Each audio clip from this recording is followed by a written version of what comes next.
Alright, so I have an idea. We're gonna see if this works.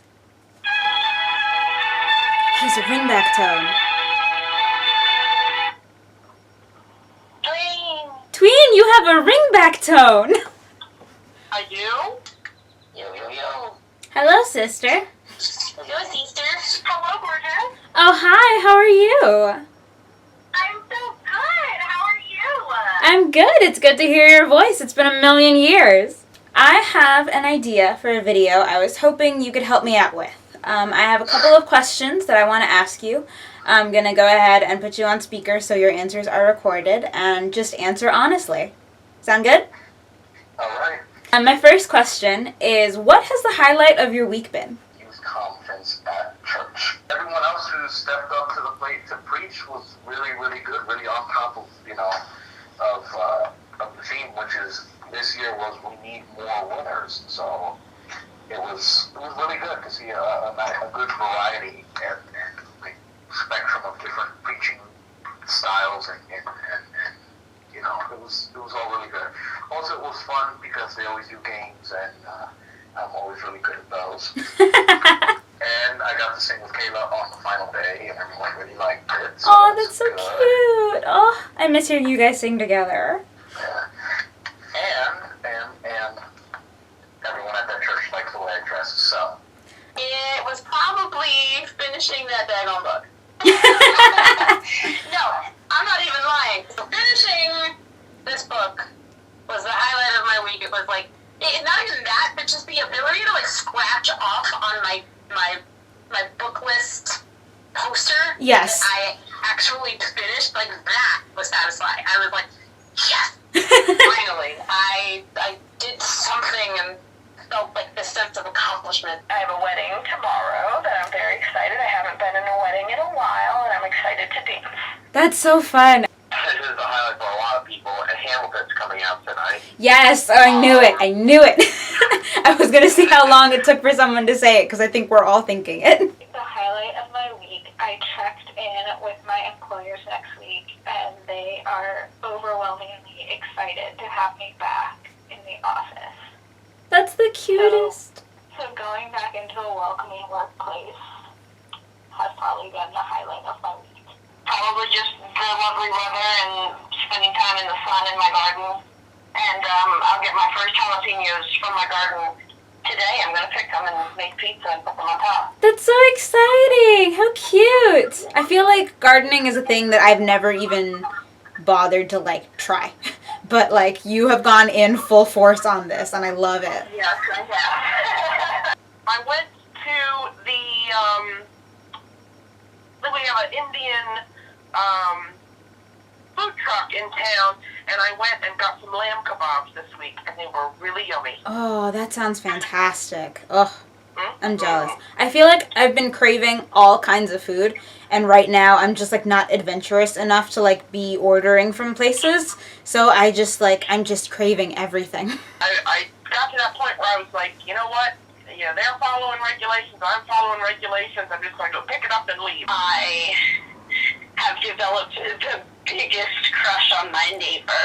And most days he walks right by my house with his two gorgeous pit bulls, and they love me, and so we talk for a while before they go to the park to play, and all the other neighbors are watching us and asking me why I don't just ask him out already. And they're everyone is pretty certain that he's also interested, and I keep getting goofier and goofier every single time I see him. I'm like, oh my gosh. And it has definitely made me happy. First of all, that is the plot of a movie. It has to be. That's hilarious. And secondly, a cute boy and cute dogs is literally my dream. The highlight of my week was my birthday on Monday. Good. So, have a good birthday. But I know you know this, but I don't know whoever else is listening to this knows I work at Planned Parenthood, and so the Supreme Court brought down a really awesome decision to continue protecting choice, and that's really good for my line of work. I'm very happy for you. That's awesome. That's great for you and for a lot of other people. what are you currently watching or reading? Anything that like you're listening to? Just something you are consuming that is bringing you joy. Well, I'm actually really excited about having started 1984. Right. I'm only like 30 pages at this point. And it sounds a lot like North Korea. So I think just, and it's not because it's 1984, even though I've never read it, so I am excited about that, but I'm really excited about the fact that it's not 100 years old. I get that. I didn't know you hadn't read it. That's really cool. No, I never had. It was not one of the assigned books in high school, so I'm excited to read it. The kids and I have been watching all of the Disney movies. We've been making our way through the Disney catalog in chronological order. The animated movies, I should specify. In chronological order. That's kind of been a task for the summer. Listening today specifically the Hamilton soundtrack on repeat. Of course. I'm excited. Everywhere in the house. I mean, it's like, you know, it's just that's what I've been listening to that's bringing me joy. My awesome, fairly new coworker just gave me access to a Disney Plus account, so I am totally about to watch Hamilton. I just started reading a book called The Art of Racing in the Rain.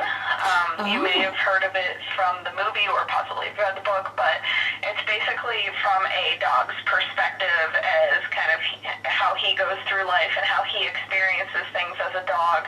And he has this like really cool personality, and the way he tells things is like really interesting. So I'm enjoying that book. I'm about halfway done now. Me and Kayla have been watching really two things this summer that have really caught our attention. One is we just finished it yesterday's Avatar: The Last Airbender. Of course. A good choice for everyone. Absolutely, yes. Kayla hated the ending. I did too. Listen, we can talk about that. The other thing that we actually been watching on and off this summer is Soul Eater. I regularly follow a lot of the Shonen Jump manga, so like One Piece, My Hero Academia, Black Clover. Ooh, gotcha. Okay, if I have to pick two, One Piece and Kingdom. Kingdom is so good, and I don't know how, oh no, you like Naruto and other shonens. I do, but... It's so good. It is so good, and it's like a third-party manga. It's not with any major studio, but it constantly ranks like right behind One Piece and Attack on Titan because it's so good. All right, good to know. I hadn't even heard of it. I'll look into it. I just completed and have been playing Persona 4 again for another time over. Okay. It's my favorite game of all time, probably, and like, God, the characters in it is very much, it just, especially towards the ending, it just gives me so much, like, Days of Summer vibes of just, like, yay, friendship and the future and fun, you know what I mean? I mentioned before that I've been reading Kaguya-sama, Motorsport, and it's, in a different way, it hits me all the feels of interconnecting romance drama kind of stuff, while also being a happy-go-lucky anime. I love that. Manga type thing. Yeah. It's just, gotta love that relationship drama bull, you know? Yeah, I appreciate that you can, like, get into that. Just the other week, I started rewatching Grey's Anatomy, because it's like my go-to comfort show. Really? Comfort show? Riddle me why. The drama, like, brings me joy. I did just finish reading this book called The Real All-Americans, and it's about a Native American football team. Oh, wow. How they defeated, like, military academy football teams and, like, Ivy League teams, and how they were teased and ridiculed for who they were, but then they became a strong team and were nationally recognized, and I think that's pretty powerful. Obviously, I'm watching Hamilton. Yep. It's bringing me joy right now. A few people have mentioned Hamilton today. I'm also reading The Liberal Redneck Manifesto by Trey Crowder, Corey Ryan Forrester, and Drew Morgan. And it makes me laugh at the same time that it's like reminding me like how politics work in rural areas and how the dichotomy of like being a country person but like caring about other people don't have to conflict with each other.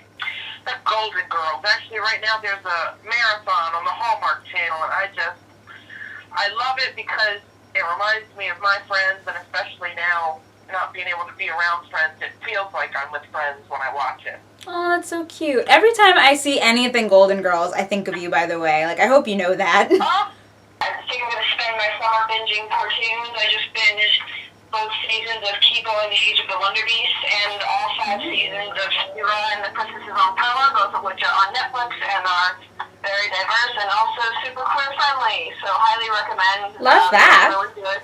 That's good. good. So Shira finished, so the ending gave me emotions about lesbians in space, and Kibo has 2 seasons and is hopefully getting a 3rd very soon because I need more. Good to know. And I just read 2 books that are more for middle-aged students, one called Wick by Alex Gino, and one called Book Both Ways by Jason Reynolds that were both very cute and happy and diverse. I have started listening to this podcast from NPR called Shortwave because I love science. Okay. And it's like a little 15-minute science news podcast every day. I think it's really fun, and I love learning about science. I actually really like NPR, but like, science terrifies me. I'm just not great at it. I've never been great at it. Is this something that like you think because you like science you're into, or is this something that like could get you into science? Like, how do you see it? I think it's both. I think because I love science, I enjoy listening to it, and I think for you as someone who doesn't love science, it gets like super digestible and super accessible, so you can learn cool stuff too. The thing I've been enjoying a lot more, and it's weird to say, is Hannibal. It came onto Netflix. It's about a psychologist who's also a cannibal, and that hits so close to home for me. Does it? I told Elena, hey, let's give it a shot. We watched it and hooked. It was the next week of our life was there. We're on the 3rd season right now, which is the last season. I'm kind of sad, but it's been awesome. Just seeing how some of these people are flayed and cooked. It sounds weird to say, but it was awesome. You know, I didn't. It's an unexpected answer, but I mean, I'm glad that you found something to relate to? Question mark. No, just opened my eyes to the possibility. We're gonna move right on to the next question. If you could tell me a joke or an affirmation, some kind of quote, some kind of fun fact, anything that when you hear it, it makes you smile. I'm sure everyone and their mother has been rewatching Avatar: The Last Airbender after it dropped on Netflix. Of course. So Uncle Iroh has been here for us in the middle of quarantine. I appreciate his existence as a character on the show. And he said once, hope is something you give yourself. It's the meaning of inner strength. Wow. I like that one, yeah. I'll just quote Hugh from the Avatar: The Last Airbender, since that's so popular in the collective right now. It is. Pants are an illusion, and so is death. I love that. That's what a life motto. Thank you for this philosophy. Well, I can't tell you a joke because you're going to tell me it's terrible. Listen, I'm the funny one out of the two of us, so I can have some grace though. I'm sure I can laugh. Correct. Non-factual statement. The kids like watching these like educational YouTube videos that are for kids. They have like the planets and the human body and all these animated things, and they actually learn a lot. So we let them watch it. We sat down to dinner every night this past week, and DJ is like intently staring at his plate. And he'll say, Daddy, you know why I'm not looking at you right now? And he'll say, why? And he says, because the best thing for your organs is to watch what you eat. I will go with my classic joke that everybody else rolls their eyes at. Okay. You probably have heard me say it before because it fills me with joy, and I think people's reaction is what makes me happy. Okay. Okay. So why did the can cross the road? Why? Because it can. Isn't it just the worst? I can only control, like, what I can control. Mhm.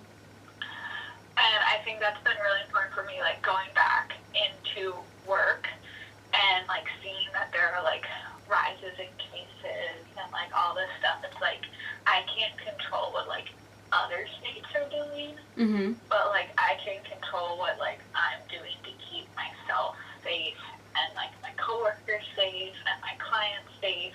That's such a broad statement to say, but, like, all the things regarding police, it's like, what are, like, the Oregon police doing? What are, like, the Eugene police doing? Like, what can I do there? Yeah, that's Make massive. sure, like, yeah.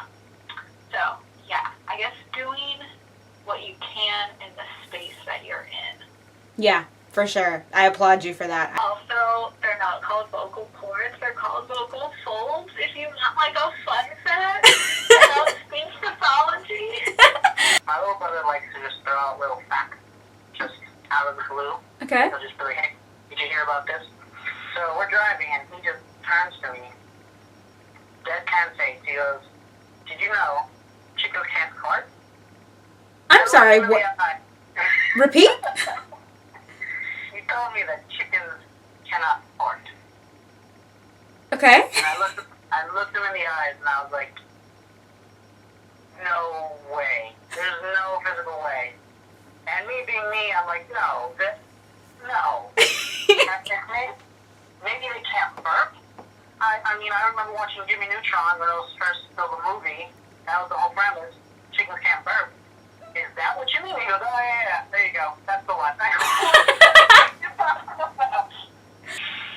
One, I heard it a while ago, and I always bring it up when I feel like down, or especially now when I'm not, accomplishing as much as I would normally. It's an affirmation, and I first heard it from Sierra Vargas, and it's, you are enough, you are so enough, it's unbelievable how enough you are, and it just helps me ground myself and know that, what I'm doing now is okay. I don't have to stress or push myself. What I am and what I'm bringing to the table now are enough. So our mutual theater teacher, technical director, and scenic designer, and entertainer as well, Ira Delzer, once said, you're all artists. When you were young, you didn't judge yourself. You just scribbled. Ignore the lines. The lines are not your friends. Make up your own lines. I love that. He's such a good man. Ira always makes me smile. You need to stop talking to God about how big your mountain is and start telling your mountain about how big your God is. And I love that. And as a person with a lot of anxiety, it was a really nice reminder today that, like, my God is bigger than this shit, Yeah. God can take it, which means I can take it, so.